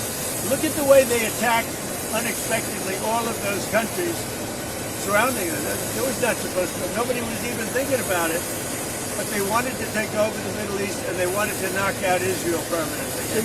If they had a nuclear weapon, they would have been able to do it. So you wouldn't be concerned as a war crime? Look, I'm not a fan of the guy. If you look at, and you never cover this, if you look at his truths or whatever he went on, truth, if you look at his truths or his statements, he was all for everything. All of a sudden, he wasn't. He was a man that I met at Dover. He came and his wife was killed. He remarried fairly quick. His wife was killed, and I felt badly for him. He ran for Congress, he lost. He ran for Congress again, and he lost. I said, you know, he's a guy, nice guy, seemed like a very nice guy. I met him, he was pretty heartbroken, but I said, you know, it's a shame. He ran for Congress twice. Call him up, give him a job in the White House. Smart. They gave him a job in the White House, and this is what he does to me. You know? Being a nice guy doesn't pay off too much. Mr. President. Think of it. He loses twice in Congress. Ran not very good campaign. Should have won. But he loses twice. How do I get him? I have my people call him. Because I didn't deal with him for the most part. I saw him a couple of times, but I never dealt with him at all. I had no idea his ideology was left or right, whatever it is. I can say this. He said very strongly that Iran is not a threat. Iran's been a threat for 47 years, and there's not a country in the world that doesn't agree with me on that. So I take this guy, Joe Kent, who lost twice for Congress, pretty badly, and tough, and was devastated. And I know that he lost his wife. So instead of letting him live out his life, I brilliantly have my people call him and offer him a job in security, essentially, in the White House. Now, what does he do? He goes out and he says that Iran is not a threat to get publicity. Now, he probably signed up with CNN or maybe signed up with your division of Newsmax. I don't know, but probably signed up with CNN or somebody. But if you look at his tweets, X's, or truth, whatever he uses, I don't know because I don't follow him. What he said is 100% he agrees with me. All of a sudden he leaves. I never knew he had a problem. Now I hear they're looking at him for leaking. That's possible. But just so you understand, just to put it to rest, he lost twice badly. He also lost his wife. He's remarried since. He lost his wife. I felt badly for him. So I told my people, reach out to him, give him a job at the White House. This is the thanks I get. Any other questions? Federal crime in Memphis. Iran was not an imminent threat. That's what the intelligence showed. I think it was an imminent threat. I think that Iran, if we didn't bomb them with the B-2 bombers, now that set them back. But if we didn't hit them with the B-2 bombers, they would have had a nuclear weapon within 2 weeks to a month. And if they had a nuclear weapon, they would have used it as soon as they got it. If you obliterated their nuclear sites last summer with your strikes, then how can you argue it's an imminent threat now? Oh, we hit them so hard we obliterated them. But that doesn't mean with the right equipment you can't dig down and go get it. We don't want that, and we won't have that. But we obliterated that site. They still haven't been able to get it. That was a complete success. But if it wasn't, they would have had. If we didn't hit them, if we didn't use the B-2 bombers, which are unbelievable, we just ordered 22 more of them. Modern version, by the way, super modern version. If we didn't hit them with the B-2 bombers, they would have had, within 2 weeks of that attack, that's why we hit them, because we knew they would have had a nuclear weapon. They would have used it on Israel and the entire Middle East. Mr. President, overall crime in Memphis is down 43% since you began the task force. Is this a template you think is working? What I'm doing today, really, this was a little bit before, set up a couple of weeks ago. This was before we had this situation with Iran take place last night. And by the way, they're just not committed. When they say, I'm sure they don't mean that. When somebody says, oh, I didn't know you were talking. We were talking last night, and I'm sure they have a lack of communication, which is appropriate considering we blew up, in addition to their Navy, Air Force division of Newsmax, I don't know, but probably signed up with CNN or somebody. But if you look at his tweets, X's or truths, whatever he uses, I don't know because I don't follow him. What he said is 100% he agrees with me. All of a sudden he leaves. I never knew he had a problem. Now I hear they're looking at him for leaking. That's possible. But just so you understand, just to put it to rest, he lost twice badly. He also lost his wife. He's remarried since. He lost his wife. I felt badly for him. So I told my people, reach out to him, give him a job at the White House. This is the thanks I get. Any other questions? Overall crime in Memphis. You said Iran was not an imminent threat, that's what the intelligence showed. I think it was an imminent threat.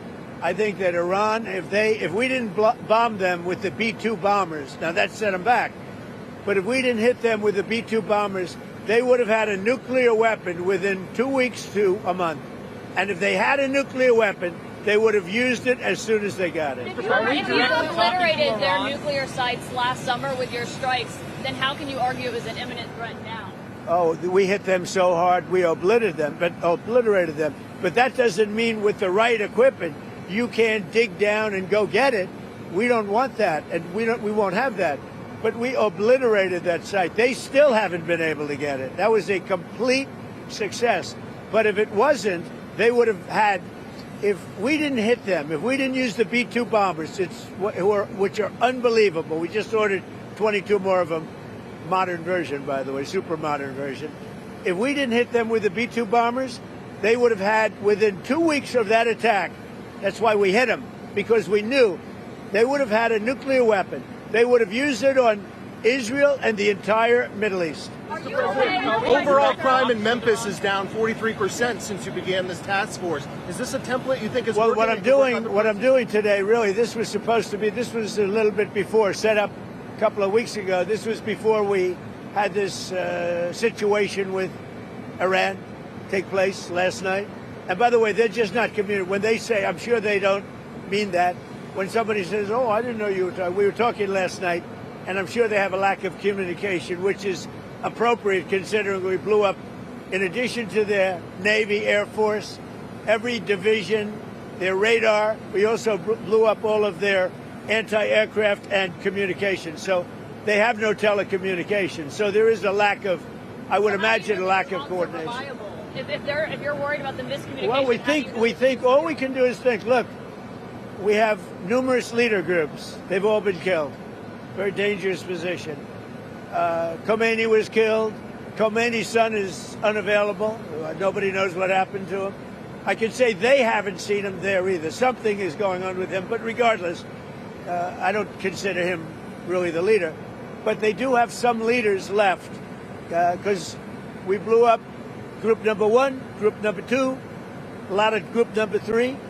But we think we have people that are very representative of the country and will do a good job in representing. Elon Musk has offered to pay TSA workers during this DHS shutdown. Is this something that you've been speaking to him about? Yeah, I'd love it. I think it's great. Let him do that. And I want to thank ICE because they stepped in so strongly. They'll do great. And if that's not enough, I'll bring in the National Guard. We're not going to have the Democrats destroy our country. These people are the most destructive, sick people, the Democrats. They want, and they're fighting for this. They're fighting for men and women's sports. They're fighting for transgender for everybody. Everybody go out, get your kid a nice operation, and change the sex of your kid. They're fighting for, think of it. They don't want you to do voter ID. You walk into a booth. In California, if a person who's doing voting, an official, asks you for identification, they're subject to being arrested. What's wrong with this country? So we're fighting it hard. And I think they should, because the Democrats are being blamed for the shutdown, and it's their fault, and they're getting killed. That's why when I announced yesterday about ICE, the Democrats called. We want to settle. We want to settle. And I told the people, don't settle. Don't settle.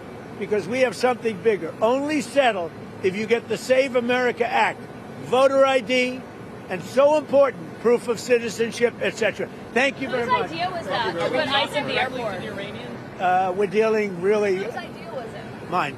That was mine. And can I ask you, That was like the paperclip. You know the story of the paperclip?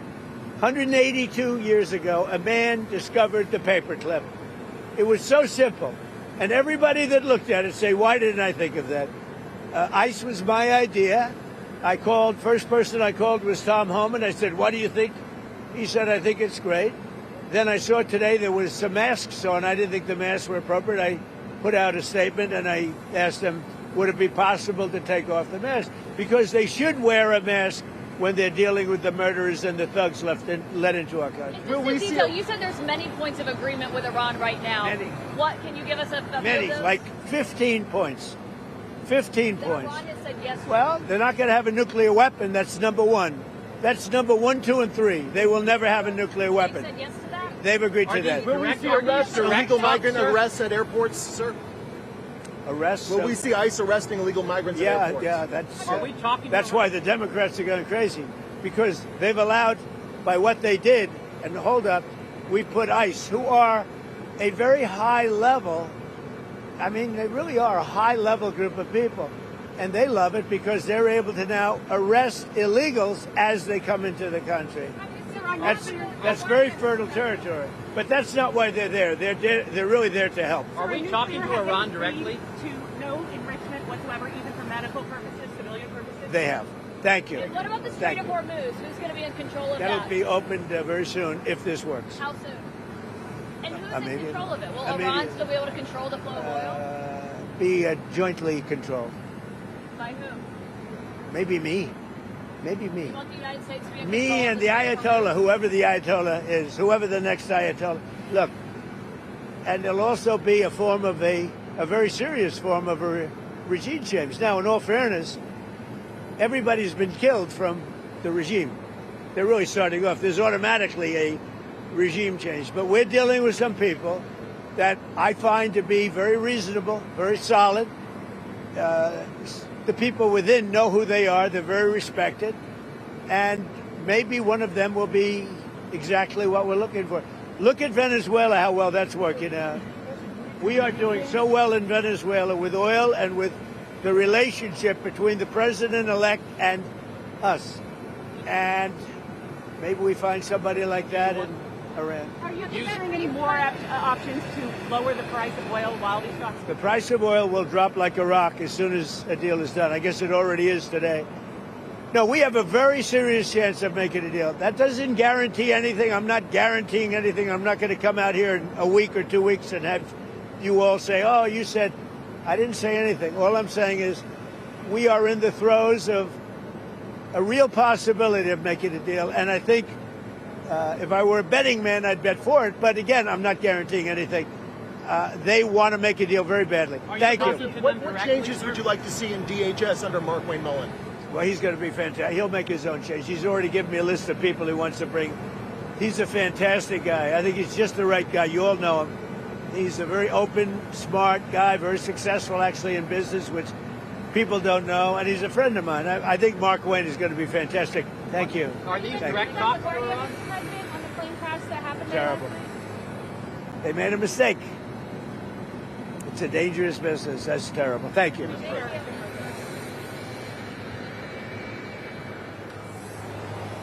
Well, President Trump saying that the Iranians want to make a deal. Let's get reaction from our US correspondent, David Blevins, first of all. Sounding very positive there, David, comparing what's happening in Iran to what America have done in Venezuela, saying that the price of oil is going to fall. There's a real possibility of making a deal, he feels.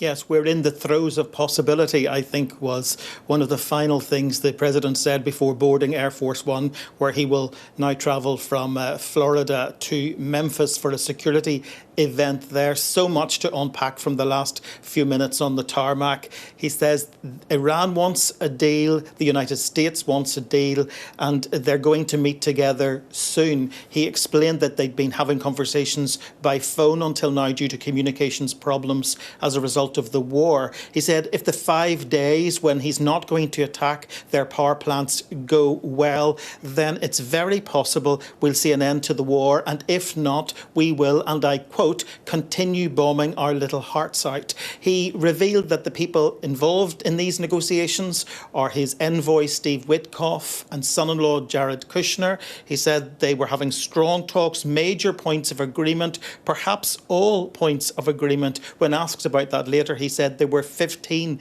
different points of agreement, 1, 2 and 3 being that Iran would not ever have a nuclear weapon. He was pressed a little, as you heard, Jane, on who exactly they were negotiating with. He said the United States had wiped out phases 1, 2 and 3 of the regime leadership. They weren't engaging with the new supreme leader. He said he didn't even know if he was alive, but he believes the person they're talking to has respect. Now, curiously, he said he didn't want to reveal the name of that person because he didn't want them to be killed. That suggests the person they're dealing with is actually under threat from Iran rather than from the United States. But certainly the president is sounding upbeat this morning as he departs Florida, very positive about these conversations that are taking place, and he appears hopeful that he's going to bring about an end to this war soon.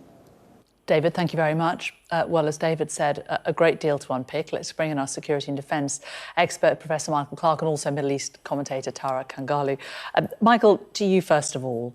So it does appear that, according to President Trump, there are talks taking place, although he won't tell us who they're with on the Iranian side. He will say, though, that Witkoff is involved and Kushner's involved on the American side. The talks went on long into the evening, apparently. As if Witkoff and Kushner didn't have enough to do, because they were supposed to be talking to the Ukrainians yesterday. So obviously they do Ukraine during the day, and then in the evening they just finish off with a bit of Iranian war diplomacy. Iran. I don't know when these men are supposed to sleep. Anyway, these are the people that Donald Trump trusts. The Iranians are saying no talks have taken place, either directly or through intermediaries, although it is believed that Turkey has been trying to establish some links. Qatar says they haven't, but it's possible that they have, because they do try to do that sort of thing. So we don't really know. We've only got President Trump's word for it, that they've had some sort of talks. But he was speaking so specifically that clearly something has taken place, probably some sort of phone call. But what he said is so at variance with what the Iranians are saying that it sounds as if he's saying, well, in 5 days, it looks as if they've agreed to everything we want. And I find that very hard to believe. I think President Trump is zigzagging his way out of this war, just as he's zigzagging his way out of involvement in the Ukraine peace talk, so-called. He's looking for ways out, and he'll come up with a package that he will declare, and the Iranians will say, well, we're still here. The Strait of Hormuz is still under our control. We still have an ongoing war with Israel to prosecute, and Israelis aren't going to stop in Lebanon unless he really makes them, and he may try to, but the Israelis have a big agenda in Lebanon, which they're enacting even today. So, in a way, America may leave the war, and the war will carry on in different ways, or the violence, the upset will carry on in different ways. And the world economy will not subside and go back to where it was, for sure. And the oil price will not rocket downwards, as he said. I'm sure it won't. As we've been talking, though, since that press briefing, the Dow Jones has gone up. It opened 1.5 up, and it's gone up 2 now. So it is. Stock markets always go up. Yeah. I mean, but the stock market's lost about $1 trillion in the last 3 weeks. So it's $1 trillion down before it starts, and every day, of course. I mean, if President Trump coughs, it goes up and whatever. So I don't take too much notice of that. But looking at the oil prices, gas prices, those are the indices of other things in the world economy. Tara, so in terms of what people in Iran are saying about what is happening, I mean, is anything coming out at all about who on earth this mystery person is that the Americans are talking to? I mean, is this somebody that America wants to deal with? He said, you do have some leaders left, we've looked at groups 1, 2 and 3. We think we have some people we can deal with. Who on earth might they be? And he also said that these are people who would be respected in Iran. And again, there's so much nuance here. Number one, for the majority of the Iranian people, there is no longer anyone who has remained as part of the regime and the IRGC apparatus that, again, for the majority of the Iranian people, they want to see in power. So let's put that aside. Then we have a further emboldened IRGC that is now even more hardline than it was before. So whoever that leadership might be is potentially coming from this apparatus. You have folks like the Speaker of the Parliament, Ali Baf, again, extremely close to the Sepa, to the IRGC. He held various positions. He's super hardline. Then you have folks like Jalili, who held diplomatic positions when it came to the nuclear file with Iran. He was close to the late Supreme Leader, and he is also a hardline. He's left, and other folks that again are part of this hardline apparatus. So that is alarming. And I think what's happening right now is a situation where the Iranian regime is left in its most emboldened and hardline form. And if this deal were to happen, and as President Trump just said, it will be with that faction, and that will be in contrast with what the majority of the Iranian public have longed for and are quite frankly left with a regime that would most likely be even more repressive toward the public. Now, when it comes to the nuclear file, again, we have to see what this deal that President Trump was presenting would look like. Michael, he also talks about the Strait of Hormuz. He said it will reopen. Just seem pretty definite about that. Again, Iran would be saying the opposite. Yeah, I think there's no going back on the Strait of Hormuz because the Iranians have proved to the world and to themselves that they can control safe passage. Whether or not they can close it physically, they can make it unsafe unless they say it's safe. And that's a power that they've never exercised until now. They've exercised it now in extreme circumstances. I don't think they'll give that leverage up over the world economy because it's too useful. So something that has been foreseen for 20 or 30 years in staff colleges around the world is now come to pass. I mean, it hadn't come to pass until now because it takes a war and a crisis to make them implement it. But now they've seen how easy it is to do. And the United States seems to have been, I mean, the military haven't been surprised, but the White House has been very surprised. I mean, I don't know if they looked at a map before they started this process. He was also saying he was surprised that other Gulf states were attacked by Iran. I mean, yes. That could easily have been foreseen, one would have thought. Yeah, eventually. I think the view was this may spread to the region if it gets out of hand. And the fact is it spread to the region on day 2. Mm. And so the Iranians went, way up the escalation ladder at the very beginning. And that, I mean, I think that did surprise most of us as well. We knew where the escalation ladder went and how far up it goes. We've got a pretty good idea of that. We weren't sure how long it would take to climb up the rungs and how far up we get. But we started off from, rung 7 or 8 from day 2, which was alarming. Tara and Michael, lots more from you this afternoon. Thank you very much for that for now. Now to our other major story this afternoon. Police are hunting for 3 suspects following an anti-Semitic arson attack on a Jewish volunteer ambulance service in North London. CCTV appears to show 3 people setting an ambulance alight in Golders Green in the early hours of today. Police say 4 ambulances were attacked in total. The London Fire Brigade says that the vehicles were destroyed after cylinders inside exploded and the force of the blast caused windows to break in a nearby block of flats. There are not believed to be any injuries and no one has yet been arrested. The Prime Minister's called for all communities to stand together after the attack. Well, this is a horrific anti-Semitic attack. And, of course, my thoughts, I think all of our thoughts, will be with those in the vicinity, the residents who are understandably very concerned, a Jewish community across the country deeply concerned. I've already been in touch with community leaders this morning and will continue to do so during the day. But anti-Semitism has no place in our society, and it's really important that we all stand together at a moment like this. The Mayor of London, Sadiq Khan's, called the attacks cowardly and urged anyone with information to come forward. Hatzola are volunteers who come together to provide a public service for everyone. The idea that somebody would attack somebody because they're Jewish or they'd attack Hatzola is perverse, and that's why all of us